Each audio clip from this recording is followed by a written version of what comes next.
모든 빛이 아니고 모든 빚을 면제해 주는 일곱째 해입니다. 빛을 면제해 버리면 큰일 나겠죠.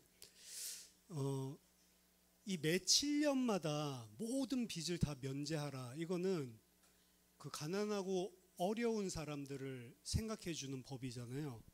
지난주에 우리가 살펴봤었던 이 11조도 그냥 우리가 다달이 혹은 1년에 한 번 이게 아니고 3년째에는 가난한 자를 위해서 모으라고 그랬죠. 그래서 그 성에 있는 레위인 그리고 가난한 사람들, 고아, 가난한 사람들은 표현 안 나오죠. 고아, 과부들 이런 사람들을 돕는데 사용을 해라.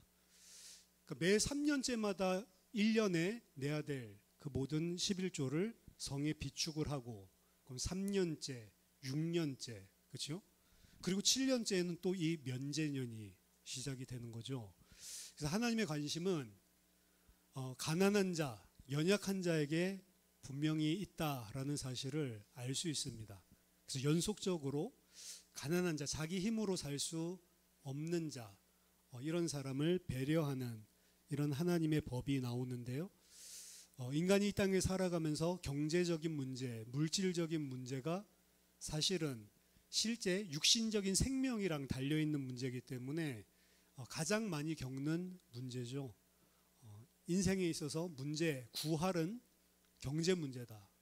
물질만 있으면 해결될 수 있는 문제가 너무 많다는 거죠. 건강도 마찬가지입니다. 옛날에 에이즈 걸리면 빨리 죽는다 막 이렇게 했지만 돈 많은 사람은 에이즈 걸려도 빨리 안 죽어요. 그 약이 굉장히 비쌌거든요. 매직 존슨 같은 유명한 농구 선수는 에이즈 걸렸는데 안 죽어요. 건강해요. 약도 잘 먹고 케어를 잘 받아서 돈이 많으니까.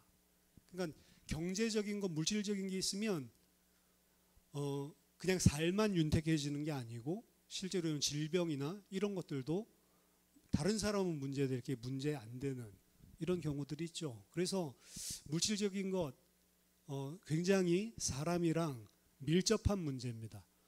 불신자만 밀접하게 문제 있는 게 아니고 이 땅에 사는 성도들 또한 동일하게 겪고 있는 문제죠. 그래서 오늘도 물질에 관한 어려움을 당하고 있는 그런 형제들, 이웃들에게 어떻게 해야 되는지 하나님께서 말씀 주시는 겁니다. 매 7년 끝에는 면제해라. 근데 뭘 면제하냐? 뒤에 나와 있죠. 면제의 규례는 이러하니라. 그의 이웃에게 구워준 모든 체주는 그것을 면제하고 그의 이웃에게나 그 형제에게 독촉하지 말지니 이는 여호와를 위하여 면제를 선포하였습니다. 모든 구워줬었던 빚에 대한 면제죠. 7년째에는. 그리고 빌려주고 나서 7년이 아니고 이거는 절대적으로 매 주기마다 돌아가는 사이클입니다. 그러니까 1년 차에 빌려줬을 수도 있고 6년 차에 빌려줬을 수도 있는데 7년째가 되면 다 면제해 주는 거죠. 안식년과 좀 비슷한 사실은 내용인데요. 레위기 23장 10절 출애굽기 23장 10절 11절 보면 안식년에 대해서 이렇게 이야기합니다. 너는 6해 동안은 너의 땅에 파종하여 그 소산을 거두고 7째 해에는 갈지 말고 묵혀두어서 내 백성의 가난한 자들이 먹게 하라. 그 남은 것은 들 짐승이 먹으리라. 내 포도원과 감람원도 그리할지니라. 이 안식년에 대한 땅도 쉬게 하지만 이제 땅을 쉬게 놔둬도 이전에 파종했었던 것들, 씨앗 떨어진 것들, 이런 것들이 열매 맺을 수 있겠죠. 근데 그거 수확하지 말라는 겁니다.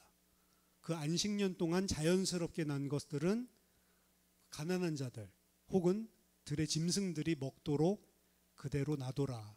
이 안식년도 7년마다 한 번씩 돌아오는데 안식년에 대한 것도 땅을 어떻게 보면 다시 땅의 기력을 회복해주는, 지력을 회복하는 그런 의미도 있겠지만 가난한 자들을 생각하는 거거든요. 마찬가지로 안식년과 똑같은 7년의 주기로 이 면제년이 찾아오는 겁니다. 그래서 가진 자들에게는 어떻게 보면 7년째에 마구 수익을 얻던 그 일을 쉬게 만들고 반대 급부적으로 가난한 자, 연약한 자들은 빚도 면제를 받고 그리고 남의 밭에 있는 난 그 열매들, 그것도 먹을 수 있고, 가난한 자들이 어떻게 보면 유익을 많이 보는 이 7년 사이클이죠. 매 7년마다 찾아오는 안식년, 그리고 오늘 이야기하고 있는 이 면제해 주는 규례, 모두 다 가난하고 연약한 자들을 배려한 하나님이 주신 명령과 규례입니다. 중요한 것은 3절에 보니까 이방인에게는 네가 독촉하려니와 네 형제에게 구워준 것은 네 손에서 면제하라. 이것은 누구 안에서만 통용되는 법이냐면 언약 백성들 안에서만 통용되는 법입니다. 이방인에게는 여전히 면제년이 돼도 면제해 주는 게 아니죠. 그들에게는 그 빚을 여전히 독촉하고 그 빚을 받아낼 수 있다라고 이야기하는 겁니다. 구원받은 언약 백성에게만 주신 명령과 규례이다. 따라서 이 규례는 빚에 대한 이야기지만 구원받은 하나님의 백성에 대한 빚의 이야기입니다. 그냥 빚이 아니고 구원받은 성도의 빚에 대한 이야기예요. 신약 성경에 보면 그래서 예수님께서 천국에 대해서 비유하실 때 빚진 자에 대해서 이야기하죠. 우리가 잘 알고 있는 1만 달란트 빚진 자. 마태복음 18장 23절에서 35절에 나와 있는데요. 임금이 있는데 1만 달란트 빚진 자 하나를 데려왔는데 갚을 수 있는 힘이 없는 겁니다. 그러니까 주인이 뭐라고 이야기하냐? 갚을 수 있는 만큼 갚아라. 네 몸도 팔고 네 아내도 팔고 집도 팔고 토지도 팔고 다 팔아서 갚을 수 있는 거는 다 내놔. 이렇게 이야기하니까 이 사람이 엎드려서 참아주십시오. 내가 다 갚겠습니다. 갚기는 뭘 갚아요? 갚을 수 있습니까? 1만 달란트? 여러분 그 한 달란트 받은 종, 3달란트 받은 종, 5달란트 받은 종 있잖아요. 한 달란트가 작은 돈이 아닙니다. 한 달란트는 6천 데나리온이에요. 1데나리온은 하루 품삯입니다. 그러니까 우리로 치면 한 10만 원 정도. 요즘 좀 더 올라갔을 수도 있겠는데, 그럼 6천 데나리온 하면은 1데나리온 하루 품삯이 6천 개니까 6천일 동안, 연수로 따지면 16년 동안 한 번도 일 안 하고 모아야지 1달란트예요.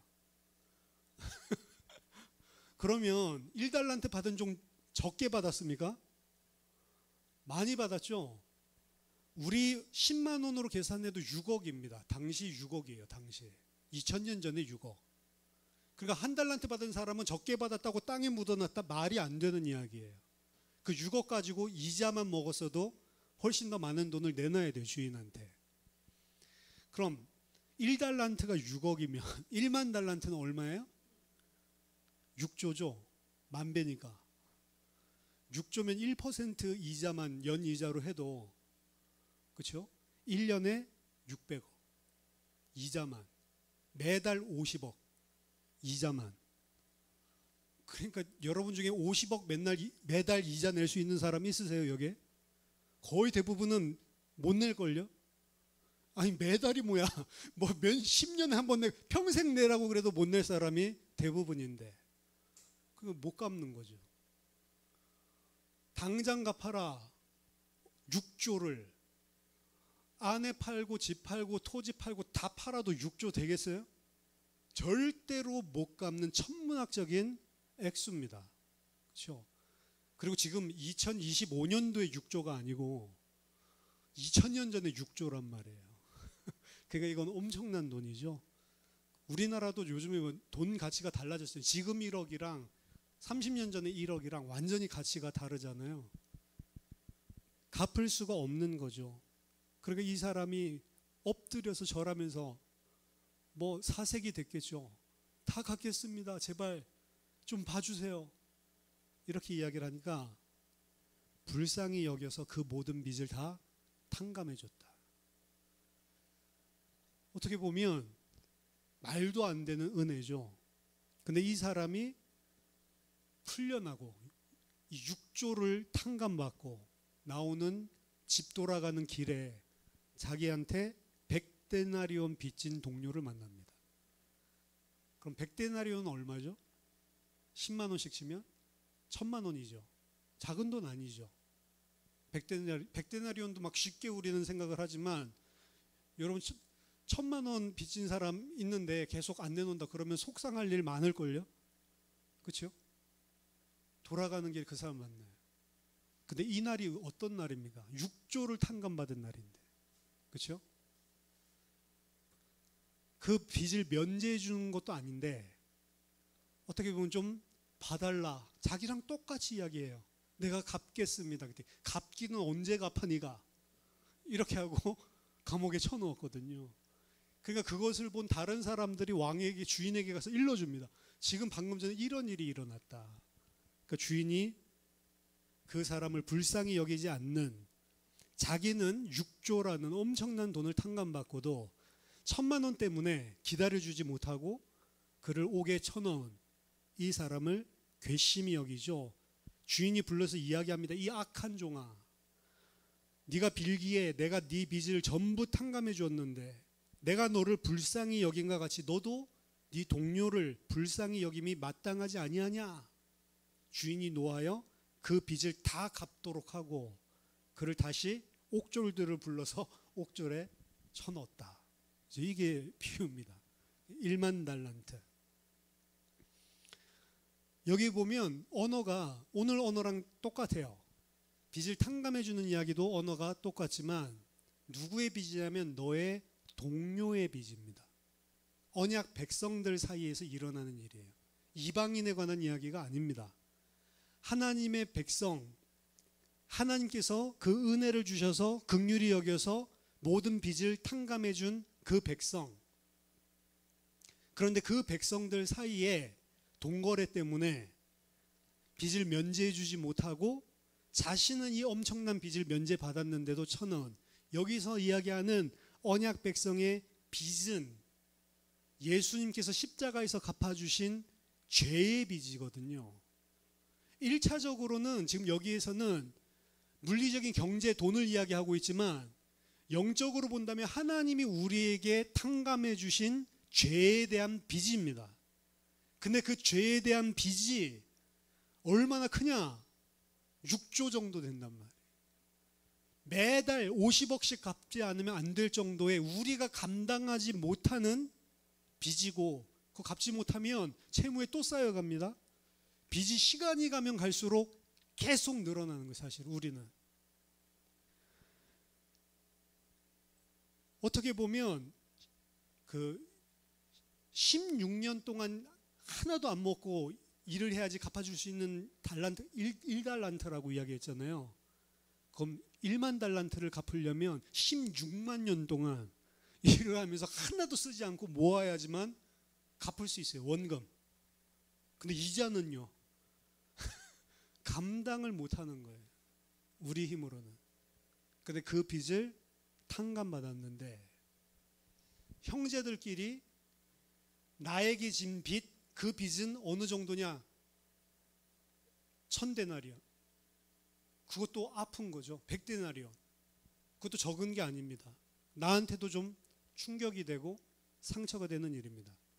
근데 나에게 죄 지은 거는 용서 못하는 거죠. 왜? 나 아프니까.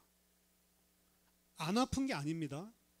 근데 그때 뭘 생각을 하냐? 내가 어떤 빚을 탕감받았는지. 요거 생각하지 않은 자를 오늘 예수님은 악한 종아라고 이야기합니다.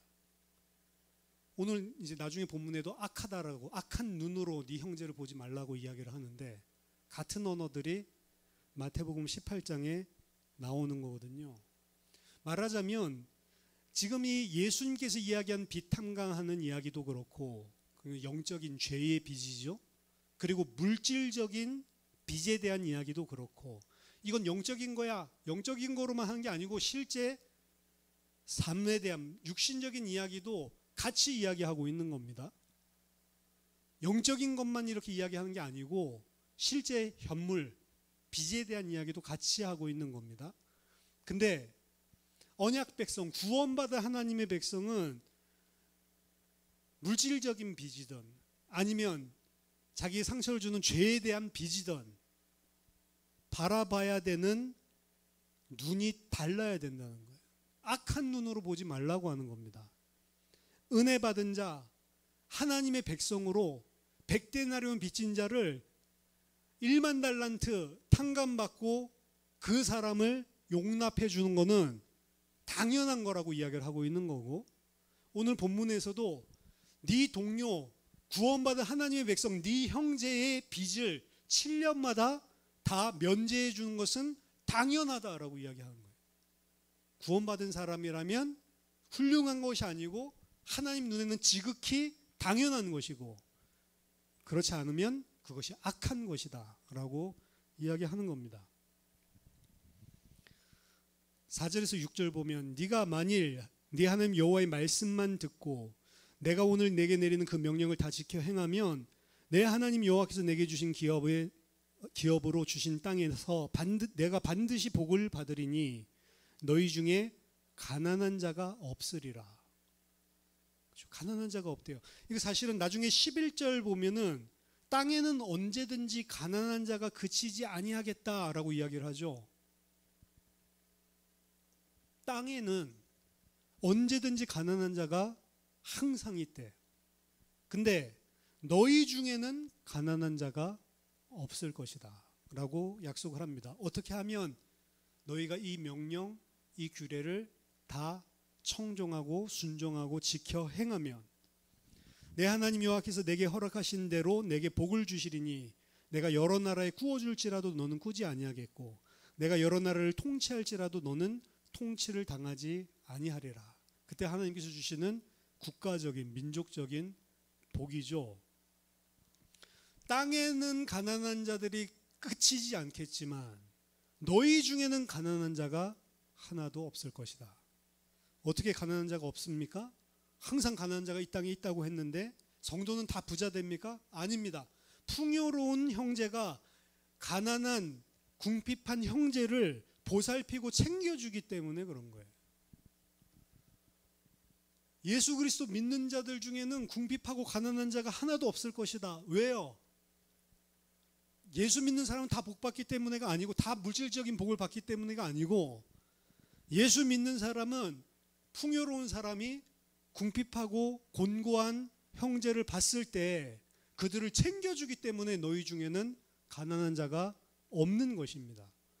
근데 그렇게 하지 않으면 그러면 형제 중에 성도 중에 가난한 자 있는 거죠.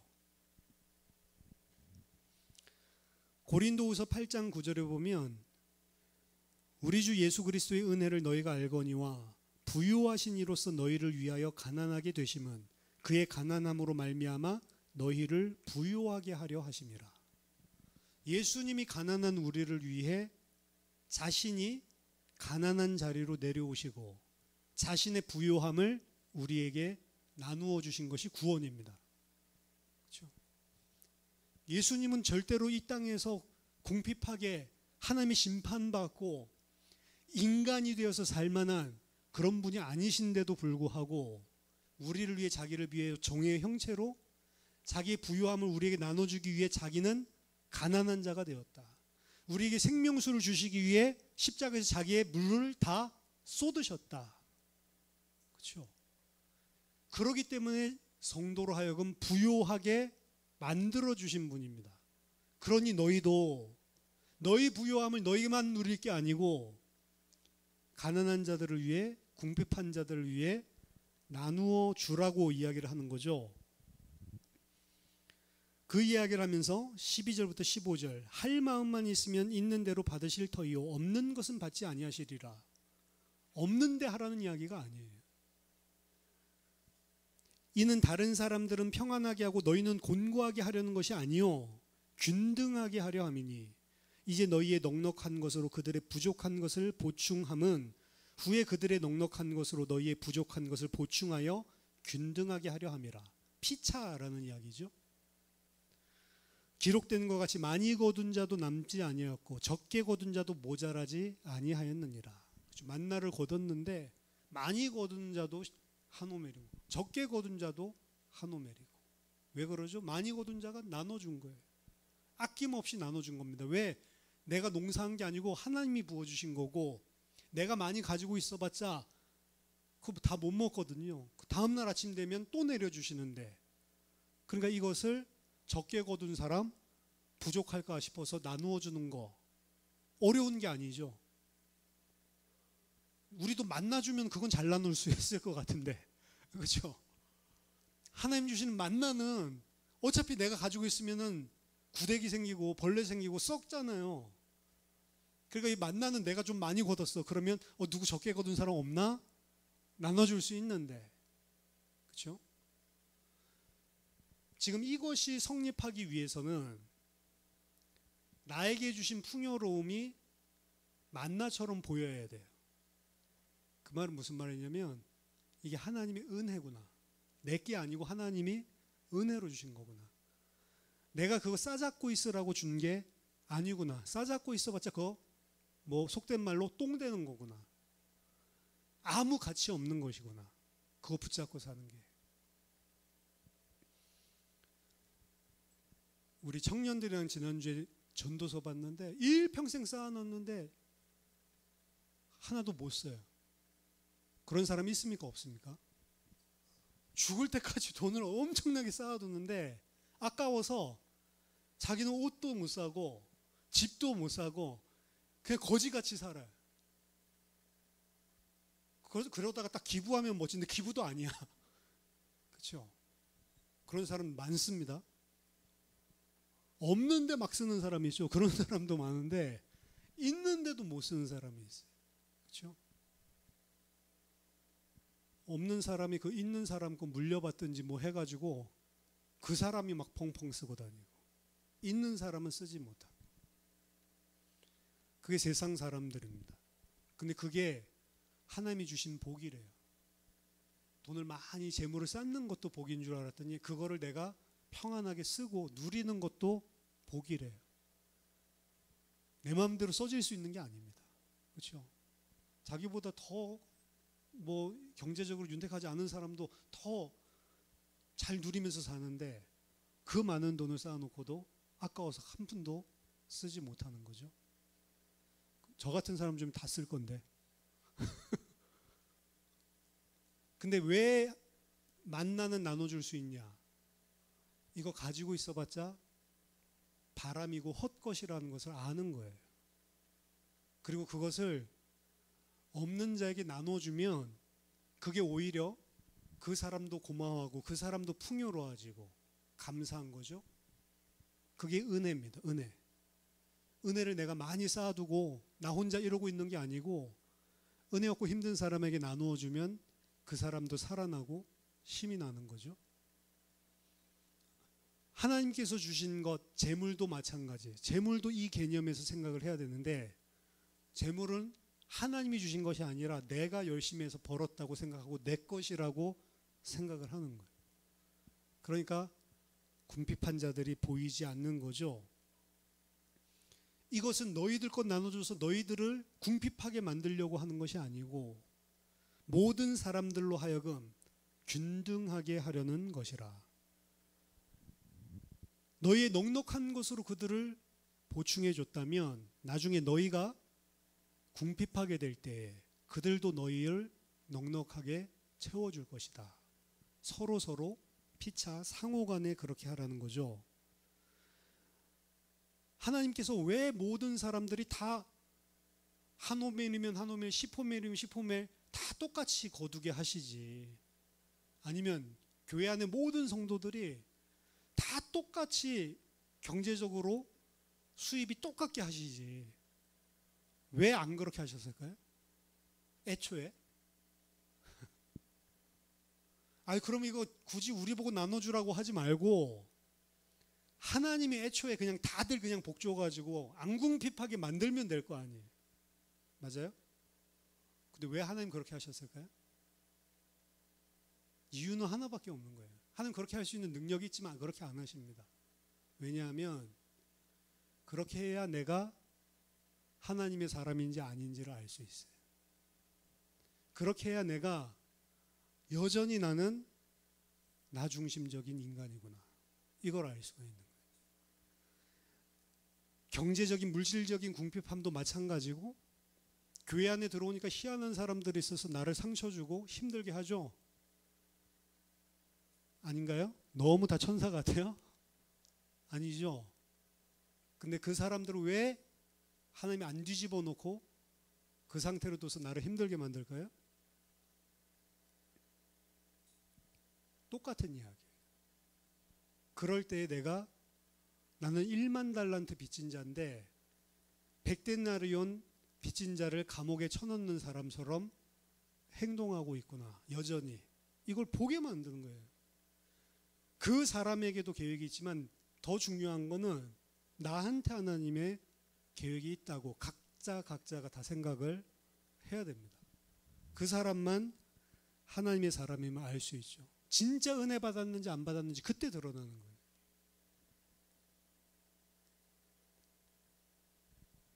그때가 바로 내가 진짜 은혜 받았구나. 이걸 깨닫는 시간이고, 혹은 반대로 그때가 바로 내가 진짜 죄인이구나. 그 은혜를 받아놓고도 아직도 이러고 있구나. 이걸 보는 겁니다. 그래서 이것은 물질의 문제인 것 같지만 이제 후반부에 나오죠. 마음의 문제라고 이야기를 하는 겁니다. 마음의 문제예요. 7절 8절 내 하나님 여호와께서 내게 주신 땅 어느 성읍에서든지 가난한 형제가 너와 함께 거주하거든 그 가난한 형제에게 네 마음을 완악하게 하지 말며 네 손을 움켜쥐지 말고 반드시 내 손을 그에게 펴서 그에게 필요한 대로 쓸 것을 넉넉히 구워주라. 근데 주라도 아니에요. 구워주라. 그렇죠? 네 마음을 완악하게 하지 마라. 네 손을 움켜쥐지 마라. 움켜쥐지 말고 네 손을 펴라. 누구에게? 가난한 형제에게. 그리고 그가 필요한 것을 넉넉하게 구워주라. 그 사람 못 갚을 수도 있는데 왜 구워주라고 그러죠? 하나님이 갚아주시기 때문에 그렇습니다. 그렇게 하면 내가 부자 된다 이 소리가 아닙니다. 하나님이 그거 다 알고 계시고 갚아주십니다. 베드로전서 4장 11절에 보면 그래서 그냥 구워주고 그냥 도와주는 게 아닙니다. 베드로는 어떻게 이야기하냐면 누가 봉사하려고 한다면, 누가 누구를 섬기려고 한다면 하나님이 공급하시는 힘으로 하는 것 같이 하라. 하나님이 그 사람을 공급해 주는 것 같이 하라는 거예요. 그러니까 이거는 완악한 마음으로는 절대 불가능하고 움켜진 손으로는 불가능하고 심지어 준다 할지라도 인색한 마음을 가지고 있으면 불가능한 거죠. 어떻게 해야 정상적으로 은혜 받은 자인가? 1만 달란트를 어떻게 해야 진짜 탕감받은 자인가? 하나님이 하시는 것 같이 그 가난한 형제를 필요한 것을 공급해 줘라. 베드로는 그렇게 이야기하는 거죠. 오늘 본문 9절에 삼가 너는 마음에 악한 생각을 품지 말라. 곧 이르기를 일곱째 해 면제니 가까이 왔다 하고 네 궁핍한 형제를 악한 눈으로 바라보며 아무것도 주지 아니하면 그가 너를 여호와께 호소하리니 그것이 내게 죄가 되리라. 인간의 죄성은 어떠냐? 7년 사이클로 돌아가니까 1년 차면 그래도 꿔주는데 3년 차, 5년 차면 꿔주는데 6년 차 되면 슬슬 꿔주고 싶은 생각이 없죠. 특히 12월이야. 내년 이제 1월이야. 그럼 이 사람이 한 달 안에 갚을게 라고 이야기는 했지만 만약에 하루 넘어가면 면제년이잖아요. 그러면 6년 차 12월에 꿔주는 사람이 있겠어요? 없겠어요? 없죠. 잠깐만 참아라. 이것만 넘기고 꿔주든지 할게. 안 줄까 봐. 받을 수가 없잖아요. 법적으로 한다면. 자, 이스라엘 역사 가운데 이 법이 지켜졌을까요? 이 법에 대해서 실제로 시행됐다는 내용이 단 한 군데도 없어요. 느헤미야서에 보면 이 법에 대해서 딱 언급하는 게 한 번 나옵니다. 한 번. 근데 유대의 역사나 이스라엘의 역사 문헌들을 봐도 이러한 법이 실제로 시행됐다는 것은 한 번도 없어요. 그렇게 하겠어요, 여러분 같으면? 근데 하나님은 뭐까지도 건들고 계시냐? 6년 차 되면 니네들 안 빚을려주려고 그러지. 이것까지 지금 건들고 계시는 거예요. 근데 그 6년 차에 내년 되면 이놈 안 갚는 거 아니야? 이거 생각하고 궁핍한 형제를 도와주지 않는다면 그걸 보고 악한 생각이고 악한 눈이고 죄라고 이야기를 하고 있는 거예요. 그래서 많은 성경학자들은 이 면제년에 관한 규례를 어떻게 생각하냐면, 그래도 그렇지 돈을 꿔줬는데 안 받으면 어떻게 하냐. 그래서 면제년은 그 해에는 받지 말라. 100만 원 꿔줬으면 7년 차에는 받을 수가 없고, 그 다음 다시 이제 그 안식년 끝나면, 면제년 끝나면 그 다음에 이제 가는, 그럼 약간 1년 동안 유예해 주는 거죠. 그런 거로 해석한 주석이 제가 가지고 있는 주석 대부분이더라. 근데 왜 성경학자들 그렇게, 오늘 그냥 읽으면 그런 말 아닌 것 같잖아요. 7년째에는 받지 말고 그 다음에 받아라, 이 소리인 것 같아요. 다음에 나오는 이야기랑 이제 노예 풀어주는 거 같이 연동시켜서 나오잖아요. 그럼 노예를 7년짜만 풀어주고 8년 차에는 다시 노예로, 이런 개념이 아니라 풀어주는 거잖아요. 근데 이걸 가지고 좀 전에 이야기했듯이 성경학자들이 7년째에는 유예해줘라, 이런 식으로 생각을 하는 사람이 대부분이에요. 아닌 사람도 있는데 저는 아니라고 생각합니다. 1년 유예하는 것들이 힘들어가지고 꿔주지 않는 것, 그 이야기가 아니고, 그렇게 면제해 주란 말이 아니고, 내가 꾼 것, 마치 토지를 담보로 잡았던 것 안식년 되면 다 돌려주고 신년 되면 종들 다 풀어주고 이렇게 하듯이 풀어주라는 거예요. 모든 것들을. 그에게 필요한 것들을 네가 받을 생각하지 말고 은혜와 긍휼을 베풀라는 것입니다. 그게 진짜 하나님의 백성이다. 10절, 너는 반드시 그에게 줄 것이요. 이거 절대 부정형 2번 반복해서 한 겁니다. 정령 죽으리라. 너는 반드시 그에게 줄 것이요. 줄 때는 아끼는 마음을 품지 말 것이니라. 그렇죠? 그러니까 빌려준다는 개념이 아니고 준다라고 하는 개념이 이어서 나오죠. 그래서 면제년은 1년만 유예하는 게 아니고 모든 빚을 탕감해 주는 것입니다. 이로 말미암아 내 하나님 여호와께서 내가 하는 모든 일과 내 손이 닿는 모든 일에 내게 복을 주시리라.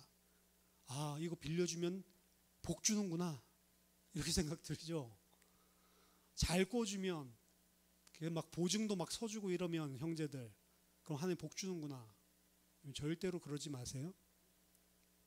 여러분이 보증 서줬다가 교회 안에서 나중에 뒤집어 쓰고 망할 수도 있습니다. 보증은 진짜 내가 그 보증한 거 다 갚아줘도 난 넉넉하고 힘들지 않으면 주는 마음으로 할 수 있어요. 근데 나도 빠듯하게 살면서 보증 서줬다가 나중에 사람도 다 잃고 원망되고 물질적으로도 다 무너지고, 그것도 교회 안에서 그렇게 됩니다. 교회 건축할 때 보증 쓰지 마세요. 그럼 어떻게 교회 짓습니까? 안 지으면 되잖아요. 맞죠? 교회 때문에 보증 서가지고 무너진 사람들도 있어요. 빚내가지고 그것 때문에 힘들게 살고 있는 사람도 있고. 왜 빚을 내서 교회를 짓습니까? 아, 그럼 생돈 놓고 짓습니까? 생돈 놓고 짓는 게 맞는 것 같아요. 왜냐면 그것 때문에 빚내가지고 교회 재정 매달 그거 갚아 나가야 되면 그거 하느라고 변질되게 돼 있어요. 인간 하는 일들이. 그래서 너는 반드시 그에게 줄 것이요. 줄 때는 아끼는 마음을 품지 말라. 마음을 건드리는 거예요. 주더라도 하나님 주라니까 주지 이러면서 속으로는 막 아까운데 주라고 했으니까 내가 순종합니다. 이렇게 하지 말라는 것입니다. 그렇게 하면 하나님이 너에게 복을 줄 것이다. 땅에는 언제든지 가난한 자가 그치지 아니하겠으므로 내가 내게 명령하여 이르노니 너는 반드시 내 땅 안에 내 형제 중 곤란한 자와 궁핍한 자에게 내 손을 펼칠지니라. 땅에 있는 형제들에게도 궁핍함이 있습니다. 땅에는 궁핍함이 없어지지 않는 거예요. 그럼에도 불구하고 이 명령을 너희들이 지켜 행하면 너희 중에는 가난한 자가 단 한 사람도 없게 될 것이다. 어떻게 줘야 돼요?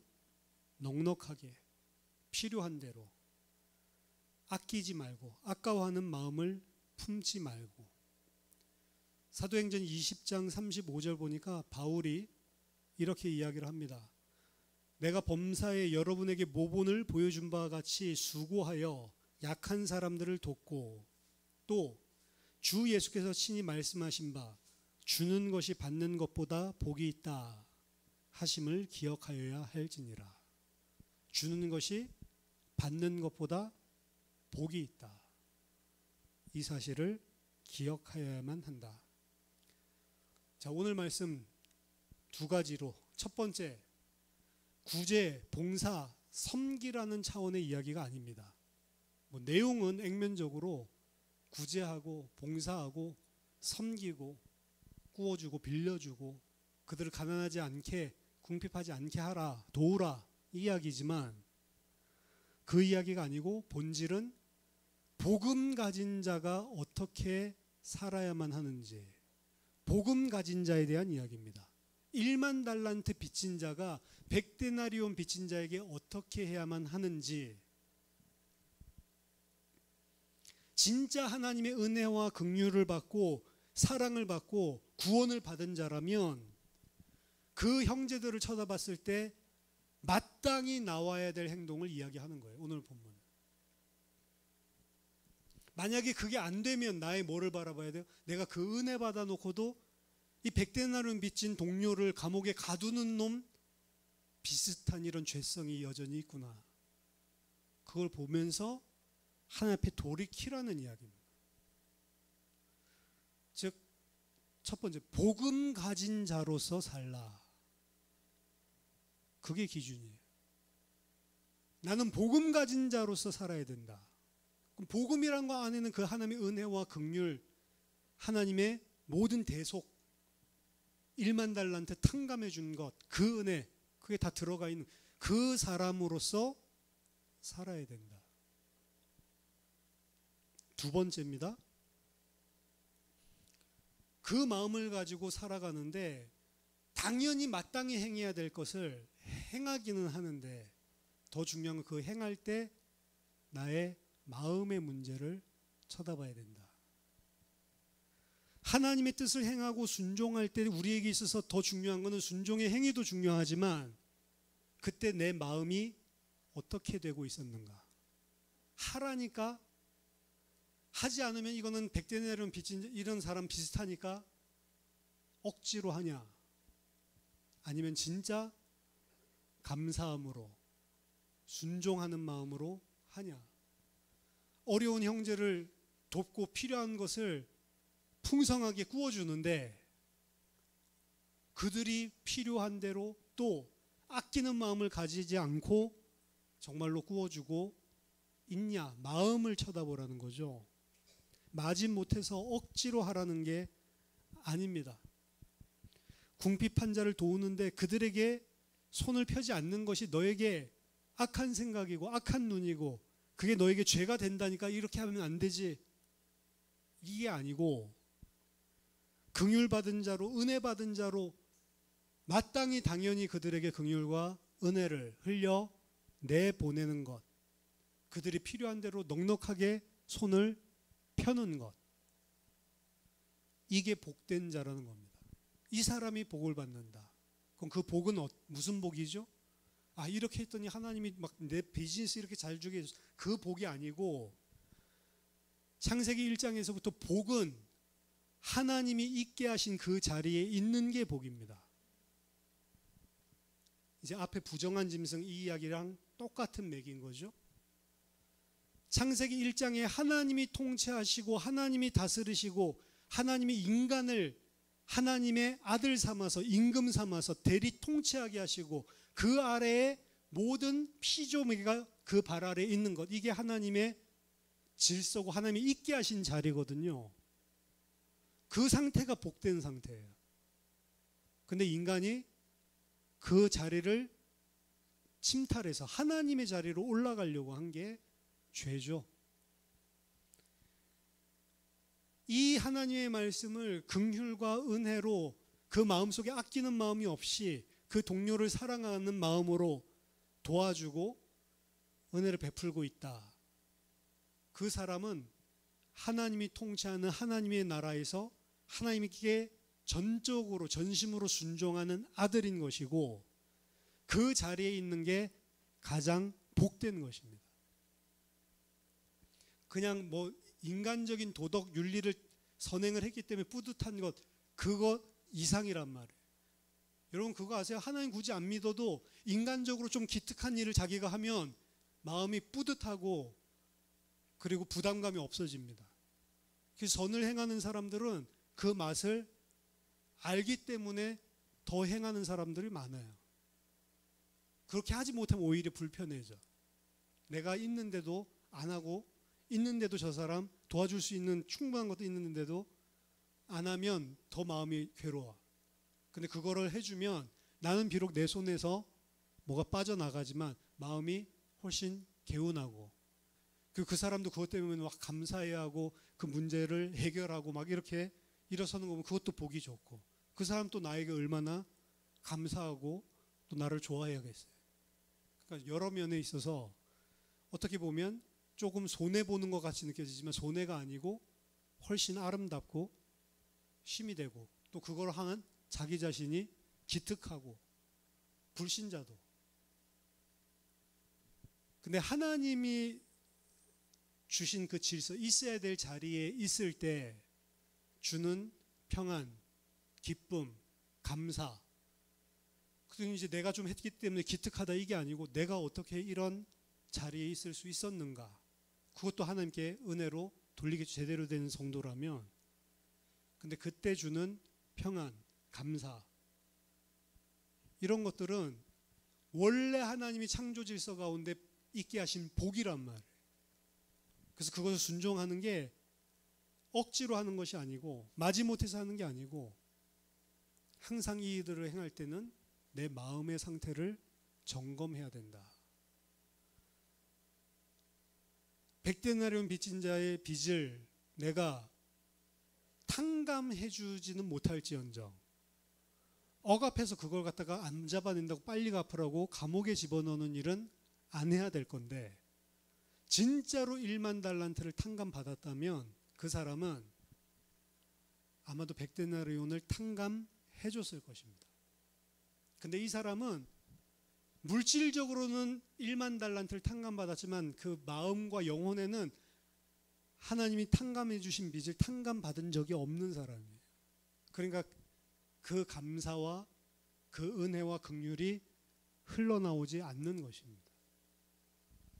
결국에는 너 친구는 탕감 안 해줬으니까 너도 감옥 가.